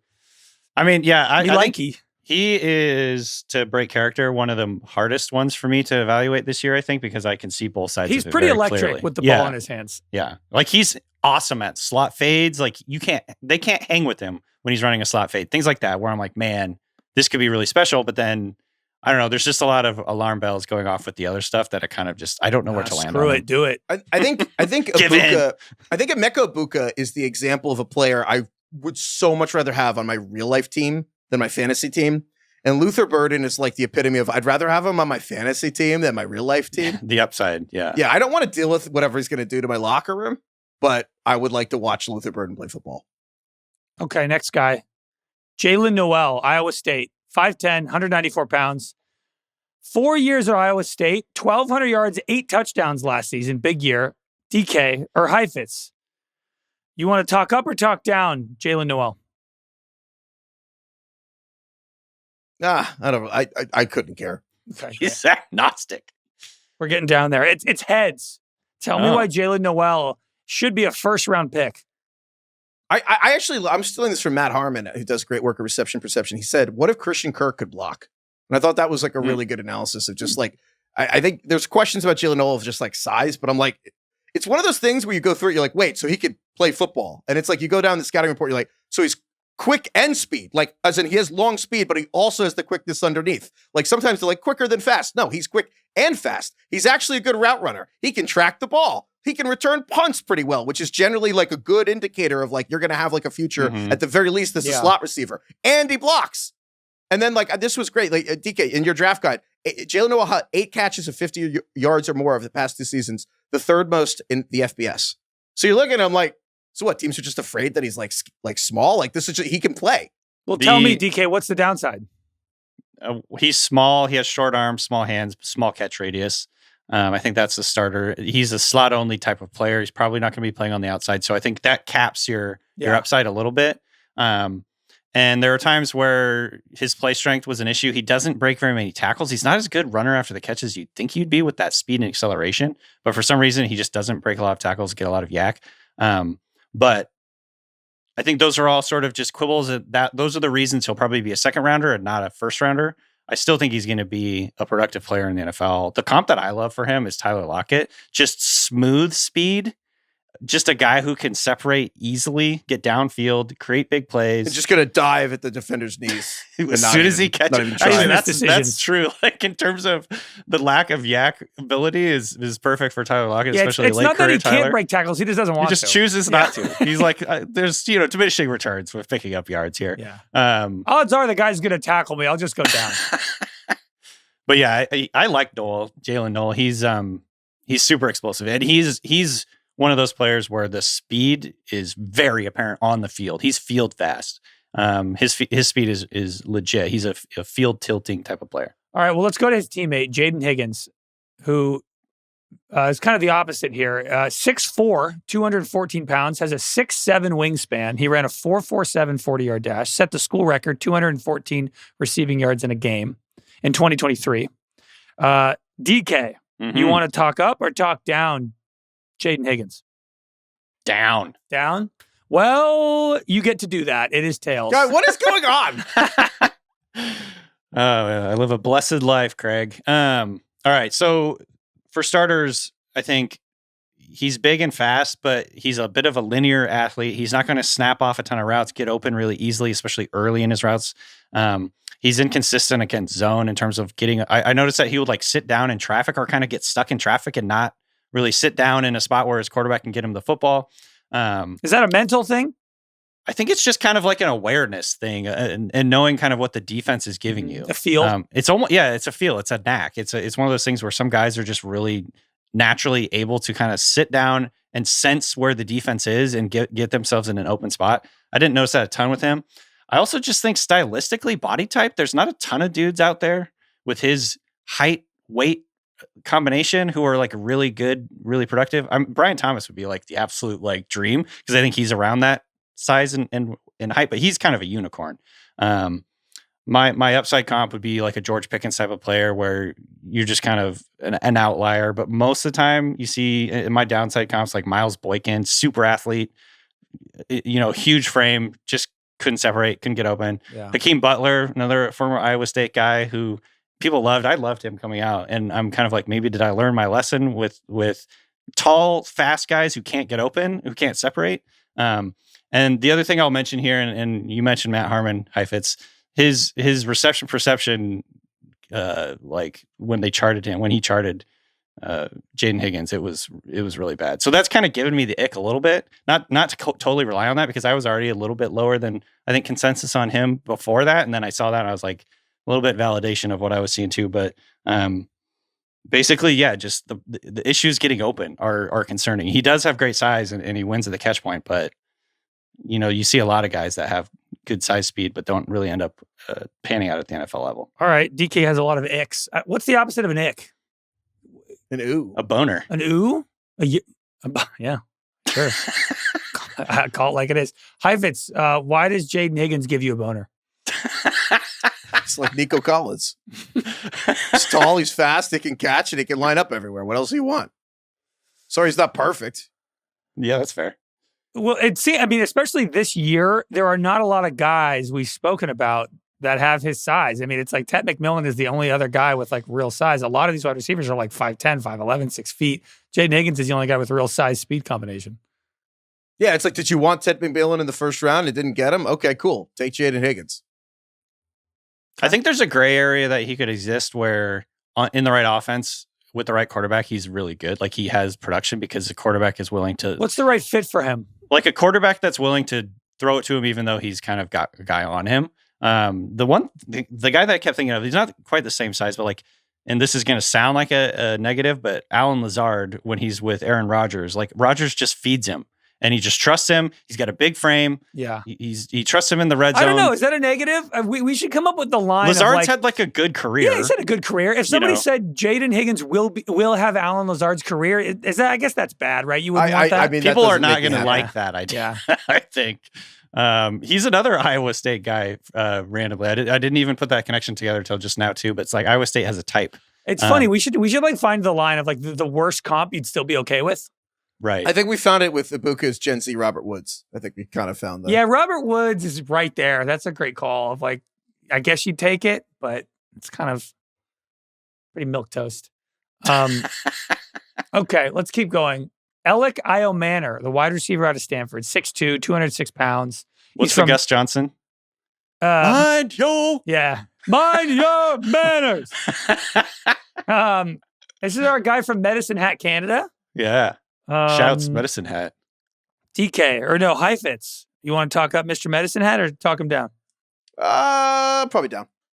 Heifetz is against Canadians. It is tails. We're like 10 for 11 on coin flips here. All right, go ahead. Tell me why you're out. Can't get open. Don't think he can catch. And he's like a role player. Can't catch. Can't catch, can't get open. Okay. Yeah. DK, your rebuttal. DK's like, can catch and can get open. Potato. Sometimes he did catch the football. What about over Travis Hunter 2 years ago? Particularly in a game against Travis Hunter in 2023, which I can't get out of my brain, kind of shows the elite upside I think he does possess. I'm definitely aware that he is kind of a high variance player. There's plenty of worlds in which he ends up being kind of a nothing. And, he's out there running routes like a Gabe Davis or something, like he exists. He's on the field and he has a couple good games for the most part. I want to make that my new one. My new argument is there's many worlds where he's a nothing. There's many worlds in which Ayomanor ends up being like Gabe Davis. But I think there's also a world in which he ends up being Nico Collins. And it just depends on his development in terms of early in his route, getting off press and getting open and then catching the football consistently. Because he has had issues with drops the last 2 seasons. He's relatively new to football. He started out as a hockey player, and he plays like it, like physicality. And I'm going to do this because I do it every time. Don't you ever touch my puck! That's my puck, baby! He's an explosive athlete. When he gets out and gets going on like a slant, he can run away from a defense. I just picture, Nico Collins, if you want like a lower end, more realistic comp, like a Cedric Tillman. Tillman looked pretty damn good when Jameis Winston was throwing him the football last year. Maybe he has some upside too. But the catch issues, I think I always have trouble with guy has a lot of drops in college because sometimes guys just get better at catching the football and then you never think about it again. And sometimes it's something that haunts them the whole career. Him making catches over Travis Hunter multiple times in that game, I'm just like, he can catch the football. He just needs to be more consistent at it. So I don't know. The kind of the story, the word on Ayomanor right now is like he has rocks for hands, and I think generally that might be true. But I think he can improve. I think he has it in him to get better. Are we sure that he's not just using football as a way to train for next year's hockey tryouts? 364 more days until next year's tryouts. That one hurt a little, but I'm okay. Oh, but I'm okay. And then the kid goes in after him. All right. Next up here, tight end Mason Taylor out of LSU. He turns 21 years old next month, 6'5", 251 pounds. The son of Hall of Famer Jason Taylor. Also nephew of Hall of Famer Zach Thomas. Yes, nephew of 2 famous Dolphins, Zach Thomas and Jason Taylor. But humans that played for the Dolphins. Right, not right. Animals. Not, what's his name from Ace Ventura? What's the Dolphin's name? Shit, what is it? The Dolphin has a name, right? Yeah. His name is... I'll find the porpoise. Hold on. We got. How could His I not name remember? is Snowflake. Snowflake. Carlos comes Carlos in the would clutch. know that. Snowflake. Snowflake the dolphin. I never thought I would say good. the Ace Ventura movie was ahead of its time. Oh my god. Do the Dolphins have a dolphin that they like? Do they have a live dolphin that they I feel kind like they can't anymore. did because they? of- because of things that happen. Because in the animal past. cruelty and PETA would get Probably. on them? Probably. Okay. Maybe they should bring that back. Okay, wait. So, DK, do you want to talk up or down Mason Taylor, Jason's son? I'll talk him up. Okay, well, Sure. it is heads. I don't even know why I flipped. What are the odds? We gotta What have the someone fuck- do what the the fuck is odds of happening us here? getting And I'm heads, not cheating this, getting I the swear. Greg just correct rigged thing this. like 8 I'm not. times in a row. I'm not. If you watch the full video, you'll see me flipping this every time. I guess I could just be telling you the opposite. Right. It's Go in ahead. your power, but I Mason believe Taylor. that you're not. I don't All know. right. Personally, I don't know much about this guy. So tell me in an elevator why I should take him. First off, I want to make it clear. Heifetz, I think one of the first guys I sort of noticed because I was watching Nussmeier early on. Like this was in September, and I was like, I like this Mason Taylor guy. He just makes big catches in big moments for them. Nussmeier, the quarterback out of LSU. Yeah, who ended up not going pro yet. Anyway, he is obviously Hall of Fame bloodlines. He's been around the game of football his entire life. I think that gives him just a leg up on probably everyone else in terms of just genetics and or understanding of how to be a pro. He holds the LSU records for tight ends in career catches and receiving yards. Not a ton in terms of competition, I don't think, because 129 catches, 1,300 yards. So it's obviously not like eye-popping numbers. But he's a good athlete. He accelerates quickly off the line. He's a good route runner. I think he sells his fakes well, uses like shoulder shimmies, head fakes to get open. He's a smooth mover. He has a pretty big catch radius. Like I said, he makes some big catches in traffic, very reliable hands, tough and physical. He's basically, this is my favorite thing to say, but he's a pickup truck type of tight end where he's just really reliable. You can use him for everything. He has decent blocking skills. I think he has the size and frame to get better at it. Again, not a lot of guys coming out of the college game are super good blockers at tight end. But I think he's the type of guy who could end up being just a wide tight end and play every down and be pretty good at everything. Jack of all trades. Give me I'm a simple man. I need comps. Is he like Jake So, Ferguson? Who are we talking about here? Zach Ertz, Okay. Hunter Henry, something like that. Zach Ertz, because he's not like he's not going to run after the catch and break a ton of tackles. He's just Certainly always not. there. And he's not going to have a Twitter account named after him for not breaking tackles. Okay. Or he might actually have that, I mean. Well, you called him a pickup truck, but this sounds more like a dump truck. Oh, Hey-o. Heifetz, you can take that if you want. But anyway, Heifetz, talk down Mason Taylor. Well, DK said pickup truck, but it's more like a dump truck. Oh, that's good. That's good. I'm going to write that down. You can take that if you want, Craig. I also think DK said NFL bloodlines, and I think we have to add that to the if you like a player, you say they're 34, but if you don't like the player, you say they're turning 35. right. We have to add any player who's the kid of an NFL player. If you like him, NFL bloodline, and if you don't, it's a nepo baby. Yeah. Sure. So, Mason Taylor. I think the Zach Ertz one, Hunter Henry, those can also be derogatory. Where it's like I think the Zach Ertz career arc is like a. I don't even deny Mason Taylor could be that. I just think it's like a really high, there's a low margin for error to be Zach Ertz, where you're not that fast, but you have to get open and you're not going to break tackles, and you're kind of just banking that he becomes like a high IQ player with a lot of feel. Which is cool, but it just seems like a volatile thing to bet on at tight ends. You know what I mean? Sure. And it's again, there's just not frankly, it doesn't really have the athleticism of a guy who's that is a Hall of Fame defensive end. It's kind of like how Shadur doesn't exactly have Deion's athleticism. Doesn't really have Jason. It sounds cool to be like, there's a reason he's not this guy Jason has Jr. a Hall of Fame uncle and a Hall of Fame dad. Doesn't look like it. Just saying. What's his mom do? Yeah, no, so I think that you're honestly betting on him having more feel than the athleticism is very much tall enough to ride the ride to be an NFL tight end. But I actually kind of think that when I always make the joke of they're all the tight ends are athletes. I'm this is what I'm talking. Some are more athletic than others, and he's not necessarily that. Yeah, He's got to win with feel, Okay. but he's got good hands. Let's get to Yeah, Kai's. he had a great day though. Let's get to Kai's guy here, who he's been waiting for 70 minutes for us to talk about him. Jack, is it Bech? B-E-C-H? Bech. Jack Bech out of TCU. 6'1", 214, spent 2 years at LSU, 2 years at TCU. Heifetz, you want in or out on Jack Bech? It should be Bech. We know that. Bech? It's 4. I mean, this is All right. Whoever ends up having to argue against Jack Bech, American hero. It's heads. Damn it. Thank God. Okay. Jack Bech, go. I think the argument for Jack Bech is like Michael Thomas slant boy. Like he literally had the most slants in college football last year. And Slant merchant. Slant merchant. So I think that would be Jack Bech's, just be Michael. Set the catch record. 150 catches incoming for Jack Bech. Okay. This is not what we're like. We're like 15 guys in and we got a comp from Michael Thomas. Not bad. Yeah. DK. Nice. The negative for him is he's just not that fast. I mean, he's kind of slow. Okay. And so he's not going to be an explosive, take the top off a defense type of guy. That's just not really his game. Not super dynamic with the ball in his hands. Just a possession receiver. And again, kind of caps out as like a number 2 or number 3 on an offense. And 1 year of top end production. That being said, can I break character here and talk him up? Because he is kind of a really interesting player. This is something that I can't get over. And obviously there's so much context here that like you have to, it doesn't really matter, but on a team with Malik Neighbors, Brian Thomas, Kayshon Boutte, and Trey Palmer, all obviously Neighbors and Brian Thomas, 2 of the best receivers in the NFL. Boutte and Palmer both got drafted.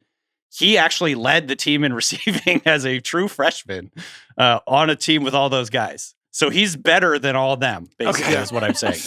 I should have led with that. But he is just a really interesting prospect because he just gets open and catches the football every time. It's almost like a Puka Nacua thing where he's not the biggest or the fastest or the strongest. He's just good at football.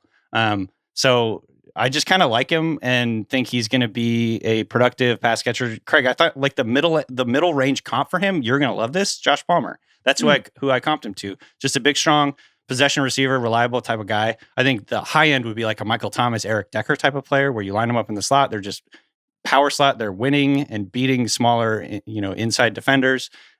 Just really reliable to the quarterback. Gets open early in the route, moves the chains, tons of first downs. And strong at the catch point, things like that. Love to get Kai's opinion. Kai, did you watch it much this year? Did you watch TCU football this year? Kai just watches TV now. Yeah. He's watching the last reruns. The season before last was a very, very upsetting one for the Frogs. So I didn't watch as much as I probably should have. And then this season also was incredibly upsetting. Right. But Bech is just a dog. I don't know. I wasn't aware of him going into the season. Savion Williams was like the guy.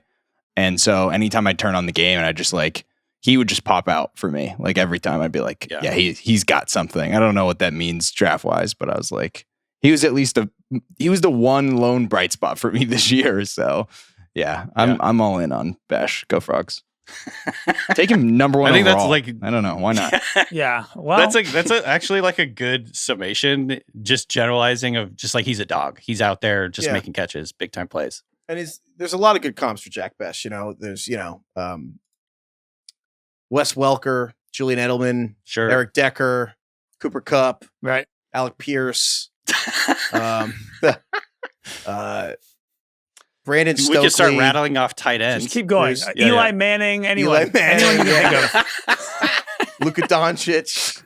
There's just there's so many. He kind of reminds me of me a little bit. Yeah, no, honestly, it does remind me a little bit of Greg. Yeah. Cloyce Box. My cousin Andy. There's a lot of receivers. Milt Plum. Okay, we're going to finish off here with Harold Fannin Jr. out of Bowling Green. Tight end. He's 6'3", 241 pounds. He's only 20 years old, so he's played 3 years at Bowling Green. I need to list the accolades that Harold Fannin racked up this year. He had 117 catches for 1,555 yards and 10 touchdowns. It was the most receiving yards by a tight end ever in college, most receptions ever by a tight end. He's the first tight end in FBS history to win a conference player of the year, which is pretty surprising to me. He was the first tight end to lead the nation in receiving yards per game. And in the 2024 68 Ventures Bowl, he recorded 17 receptions for 213 yards, which is a single game bowl record for tight ends. So who here wants to argue for this man? DK, for or against? I mean, I obviously want to argue for him. Right. And it is, wow, we finally broke the streak. It is tails. So DK, after all that, why am I not buying any of this stuff that Harold's trying to sell me? Well, he played for Bowling Green. Okay. For starters. He's undersized. Yeah, 6'3". Not actually the most athletic guy in the world. I mean, he's like a solid athlete, but not an elite athlete. He has a clunky, herky-jerky running style. If you watch his tape, I remember my first impression of him watching, I was like, wow, this guy moves funny. Like, you know what I mean? Yeah. But that's not necessarily going to eliminate he's Forrest him. Gump with the leg braces. Right. He's doing like the Elvis dance, you know? He can get caught up in tight coverage in terms of separating early on in his route, and it slows up his route timing and kind of just grapples with corners at the top of his stems. He doesn't necessarily block that great. And so essentially, why would he's you like, want him to block? He had again, I know that's 17 fair. catches. Fair. But I mean, basically, he's not going to block. He's not going to be asked to block much. I think he will be asked to block. He's like a better than a receiver at blocking, for instance. So if you consider him sort of a big receiver that can block in space on screenplays and things like that, I think that he has definitely some value. I think, to me, my upside comp is an Isaiah Likely, Jonnu Smith type of player where you're utilizing them in the passing game, on screens, run after the catch, in the red zone, you know, things like that. But if you're expecting him to be like a normal tight end, that's going to be tough. I think my worry with him is he gets relegated to tight end 2 on a team, kind of like Likely. And we're just talking about him for the next like 3 years as this great preseason player who shines when the guy ahead of him is hurt, but that he never actually starts or does anything of note.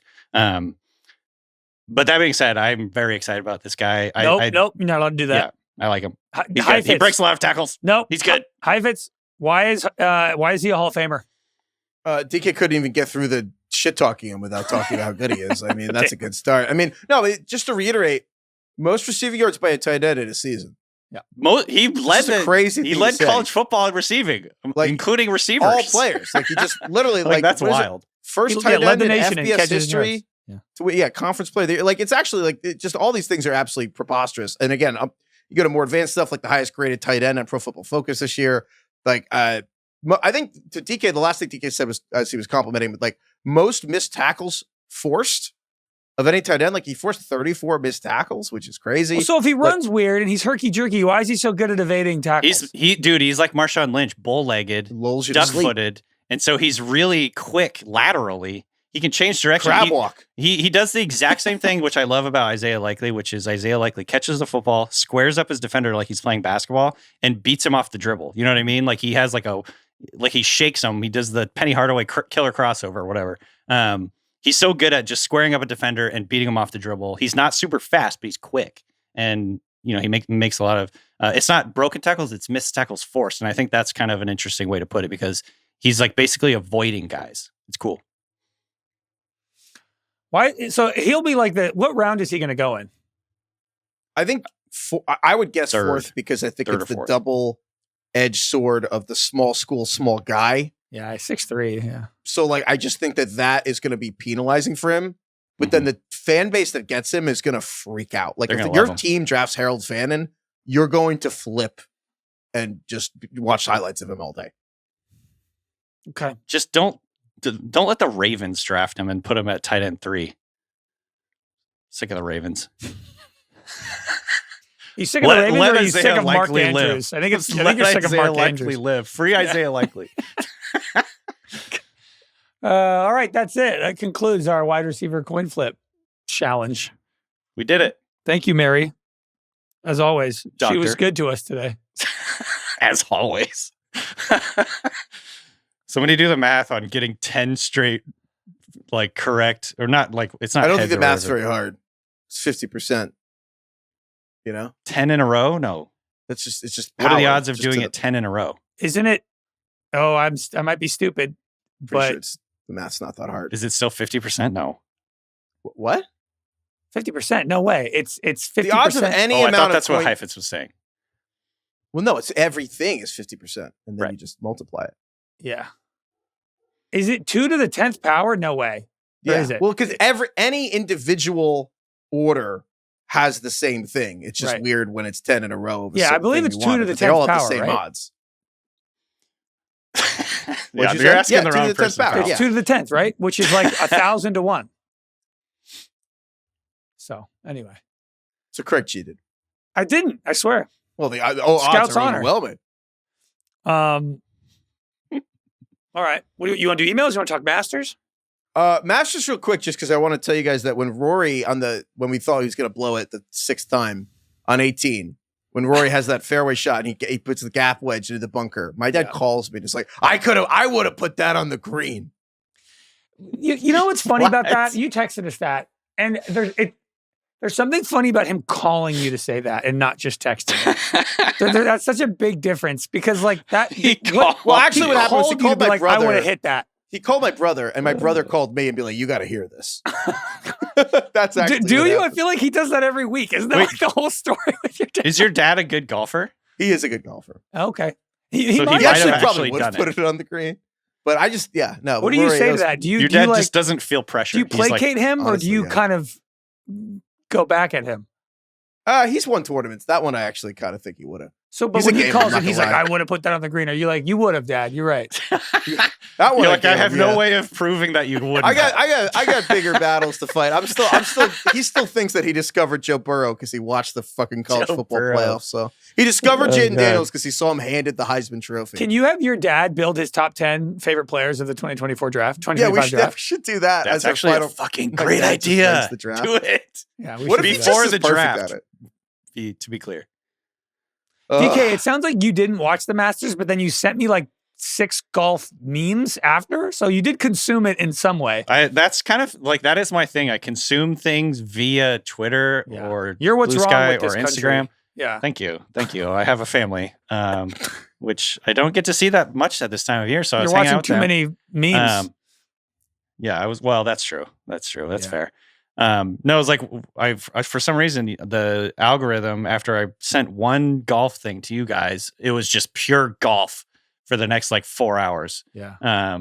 It's trying to suck you into the dark side of golf. Join us. My very did not watch the Masters, but I'm kind of starting to pay attention to golf more thing is number one, I'm very happy for Rory. It seems like a great accomplishment for him. It's cool seeing in real time someone like cement their legacy as one of the great all-time golfers. Like that's fucking cool. This is coming from someone who doesn't fucking watch golf. I thought it was really cool. Talk about golf. No, I'm starting to come around on it. It's just that it's when you guys talk about your golf game, that's what bugs me. I don't mind talking about golf, the sport. It's exactly like fantasy football. I love talking about fantasy football, but when somebody starts telling me about their team, I want to die. Yeah, it's like when you guys start talking about what you shot on some course, I'm just like, fucking, I took a 5-iron 220 the other day. I'm like, nah, I can't do that. It's like, wake me up when you're done talking about it. Gouge my eyes out. So I just changed my grip on my putter. It's like, why don't we talk about our barbecues next or something? Yeah. But anyway, well, do you want to hear? Number one off the bat, that was very cool. Like the CBS, I think, had the long walk where they followed him in real time. After it's actually some of the best cinematography. Very cinematic. Fucking amazing. It's just them following it, Jim Nance saying nothing. It's like, it's actually just basking in the moment. Number two, Rory, great head of hair. Couldn't help but notice how just thick and luscious that mop is on top of his head. And it's funny because only the sides are gray, which is the only part that touches the sun. Never wanted hair more than seeing Rory take his hat off and like fucking muss up his mop on top of after winning the greatest tournament of his life. I'm like, damn it, I wish I had hair. Like DK's getting kind of riled up here. Not only should I start golfing, I wish I should go to Turkey. He has great hat hair. He has some of the best hat hair I've ever seen because it's very thick follicles. Right. When you have thin hair and you take your hat off, I mean, it could be doing anything. Yeah. His hair looks great. Number three, this is, I'm just listing the things I sent you guys. Bryson DeChambeau, or how do you say his last name? Yeah, DeChambeau, sure. DeChambeau. He apparently, Rory just didn't talk to him the whole day, which is fucking great. Bryson was pissed. I kind of loved it. That's not that weird. I know. I literally just... Tiger Woods never talked to anybody in the final round of a tournament. And then there was one other thing. There was one other thing that was being shared from the tournament where I can't remember who did it. Maybe Jordan Spieth nut tapped a guy. Yeah, like when he was walking by him. Yeah, that's the stuff DK sends Did he do it on purpose? It's like midnight. Yeah, it was his agent. He sack whacked him. What's the point of having friends if you don't send each other golf videos? All right. Honestly, I get it. So yeah, that was my experience watching, quote unquote, watching the Masters. I was also just living it vicariously through Heifetz, who was like melting down all day long. Dude, I was emotionally dehydrated. Like I actually cannot believe, honestly, because I think Rory until this, even though he had won tournaments, it's not a perfect comparison. He was kind of like the Buffalo Bills or Gonzaga. Yeah. Which I think it had been 11 years since he won a major. Yeah. And it just, the amount of times he blew this tournament and then got it back was like, I honestly, You're like, it was oh exhausting. God, it's happening again. It was like it was the human personification of we're so over, it's so over, we're so I back. kept That happened like posting 6 that on Blue times. Sky. I kept posting that on Blue Sky. I was like, it's so over. We're so back. It's so because it's so funny because it actually made me realize how incredible. I never realized how spoiled I was to watch Tiger Woods. Where it's like, well, he's winning on Sunday, so it's over. Right. And like as opposed to Rory who blows it on the first hole, blows it. Is he going to do the Andy Reid thing now and just win 7 Probably. straight? He's like, going to majors? win. Probably. Yes, because he already won. The monkey's off the back now, and Yeah. now he'll be stress-free. I mean, it's interesting to read about his experience in the last 11 years where he was like the golden child. He was like the next phenom, and then this 11-year dry spell. And he basically had to like train his brain to like figure out how to lose and be okay with it. Mhm. And it's very fascinating to kind of see his maturation over the years and like learn how to cope with letdowns and being the favorite and now kind of fading and figuring out how to fall down and get back up. The whole live golf thing and the Yeah. being the face of the PGA Tour or whatever and all that. He stopped being able to putt basically when he just decided to Like, try to. how am I supposed to chip? I know. but Resiliency is pretty cool to hear about. But he's gonna. It's hard to describe. He'll probably be the biggest favorite. I guess Scotty probably last year, but like, it's hard to describe how much he's going to be favored at the PGA Championship because Rory's won the course it's on like 5 times. It's also nice. Golf needs Rory, to be honest. Rory's really famous and was really famous when he was so young. And I know there's guys like Scheffler and stuff like that, but it's not the same. The ratings were down on Thursday because Tiger wasn't there. And it's just a big deal in golf. Like, and when Tiger's there, the ratings are up by like a third. So Rory, like being the guy again, I think is just honestly very good for golf. Yeah. All right. You guys want those couple emails here? Yep. Yeah. All right. Email your take purges. Again, we're doing the take purge. Email your take purge. This season, last season of this draft, your team, the player, whatever you want, fantasy, other stuff, whatever take purges. Email your take purges. Washing your hands, whatever you want. Okay. We asked you to email in long cons because it started with lies parents told their kids, and then now we want things you lied to your friends about. Email us your long cons that you've pulled on your friends. There's a couple funny ones, like there's just dumb ones. Like Chase emailed in and said that he told his friend that Andy Serkis played the bear in The Revenant. So it's just a lot of dumb shit like that I thought was really funny. Where you're just like, oh, okay. Yeah, it's like. And then you believe it the rest of your life. Yeah, there's like elaborate stories, and then there's just like little ones you slip in. You're like that's not even a super con. funny. It's just lying. Yeah, I like that. Email and lie to your friend. That's great. I love There's that. a fine line, Yeah, right? you could say anything. I mean, people will believe most things because why would you lie? Like, there's an Why would inherent you trust people have. in How their could you friends. make that up? I feel like that's impossible to make Sometimes up. it's weird. Like my friend told me once, she's like, "I'm from Halifax," and I was like, "Cool." And then like 2 years later, she's like, "I'm not from Halifax." Yeah. I'm like, "Well, that's Got a weird ya. thing." If I was just like, I'm allergic to blue cheese, you'd be like, okay. I'm like, gotcha, bitch. I was lying. It's like, okay. This was Zach. Zach. In high school, a group of friends and I convinced someone before they took their driver's ed that any stop sign with a white border was optional. No. Oh, that's dangerous. What are we Well, doing here? The first time they tried with the instructor, the second brake was used frequently. Jesus. So they get in the car with the And then we instructor. told him the truth after he killed some people. Yes. Well, they're Jeez. 15. I don't think they were very smart. Yeah, that's fair. There's a good. There's another parent one that maybe lied, but there's sticking with the friends thing. This one's from Angus. Angus. Ang. A few years ago, we went skiing with 2 friends who had not met each other before. We'll call them Bill and Doug. Okay. Doug had never met Bill before. And after a great day on the mountain, we shared some beers at the bar. And once we returned to the condo, You shared Doug, the beers, or did you each get your own? What? Never mind. Is that Dumb and Dumber? Greg just shakes his head. Keep going. Continue. I don't know what the fuck that It was just a dad joke. Just go. Oh, okay. Anyway, they returned to the condo. Doug asked Bill about his career and how do you afford this ski condo every year? And Bill replies without hesitation that he sells feet pics online. Yeah. And Doug thinks this is a joke or, and Bill launches into a super detailed description and how his feet are posted online and how he monetizes the business and how it leads to some weird but profitable interactions and asks by subscribers. And it was very convincing. And to the point where Bill has an answer for everything Doug asks. And we pass no judgment. And because we don't sell feet pics online. So Doug goes out to his car to grab something. Bill turns to me and says he does not sell feet pictures online. But Doug was so convinced by this that he goes home and starts talking to his wife about how they have to start setting up a feet picture business online because they want to buy a ski condo. So and now easy. Doug's trying to sell his feet pics online now. The joke's on him. Now he has a condo, but it's bigger. Honestly, I think that's a great business. It's very lucrative. I think there's too many free feet pics. Yeah, but there's something about having to pay for it. I feel like Yeah, that yeah, people yeah. like. I know somebody. I know somebody who knows Sure, somebody Craig. who sells Yeah. feet pics or who You know sold feet somebody. pics. I doubt they did. I doubt they still do. But yeah, Okay, man or woman? Because no one's It was a buying woman. male feet it was pics. a woman. Well, Bill, and now Doug.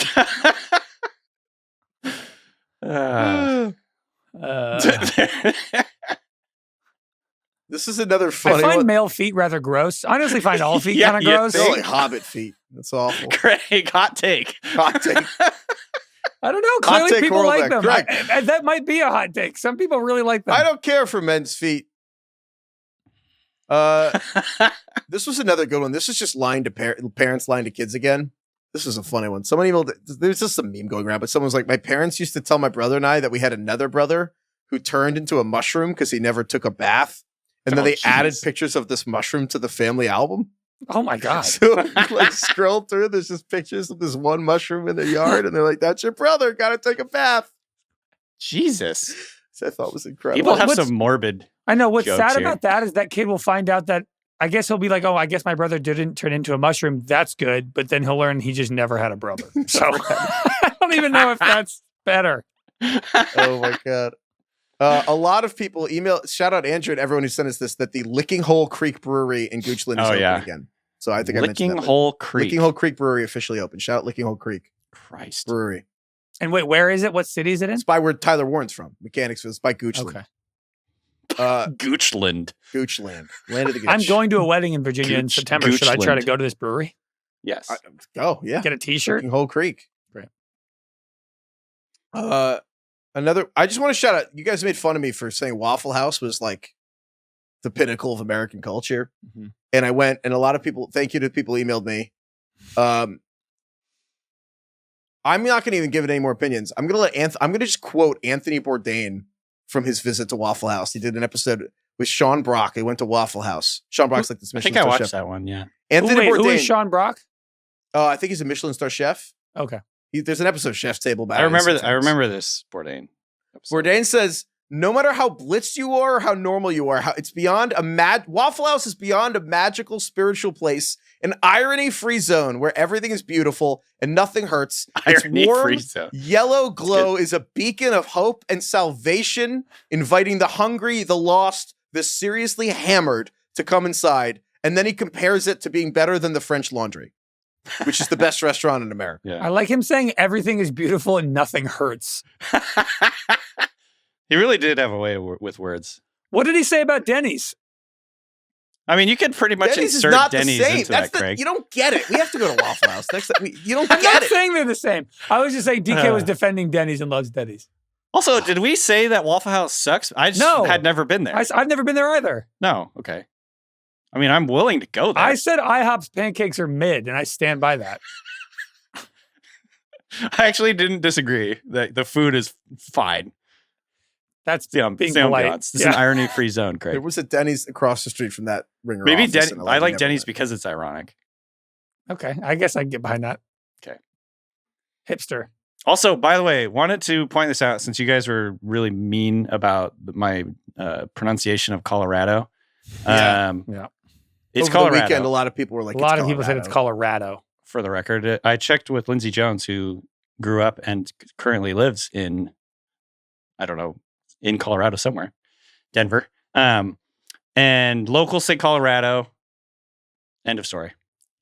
I'll I take learned that the over the weekend as well. Yep. Yeah. They said Colorado. Also, there was someone replied on Blue Sky that it was Colorado, and I said I knew it, and then a bunch of people below were like, "It's not. That's not it."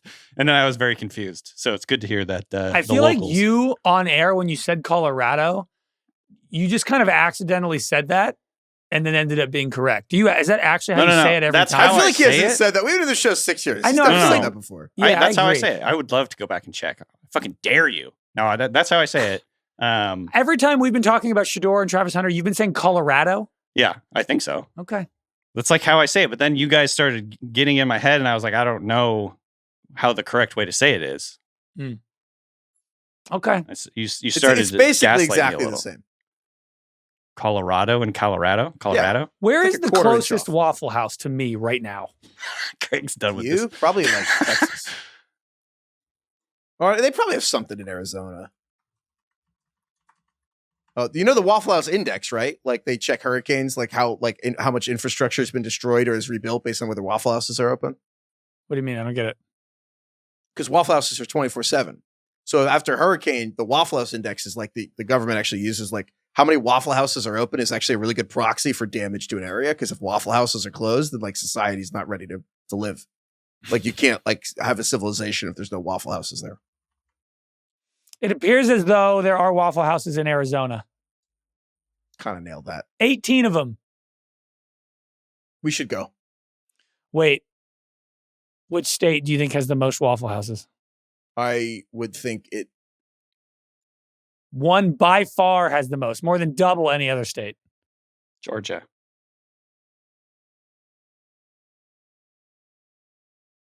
I mean, I was going to say Florida, but the fact you're asking me makes me think it's not Florida.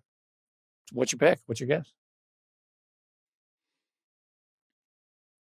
You're taking a long time on this. We're talking about Waffle Houses. guess. Alabama.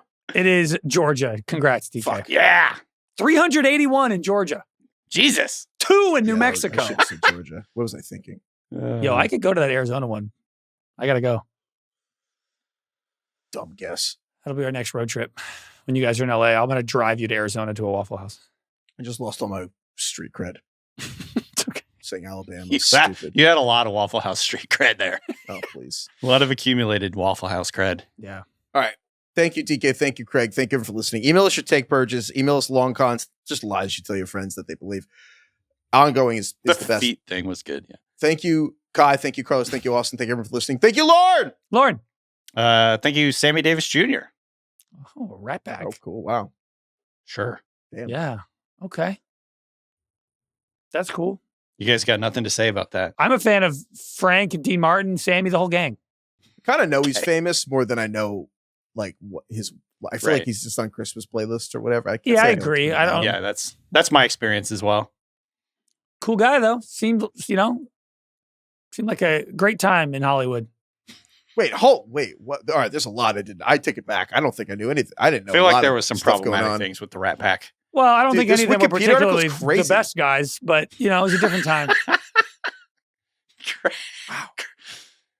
A lot going on in the Sammy Davis Jr. Wikipedia article. Yeah. I don't know anything about that. Should we talk about something else? Craig, what'd you do this weekend? What did I do this weekend? We can't do that. We can't get into that. It's too long into the show to just get into my weekend casually. What happened on your weekend? Now I really want to know. He was in the original Ocean's 11.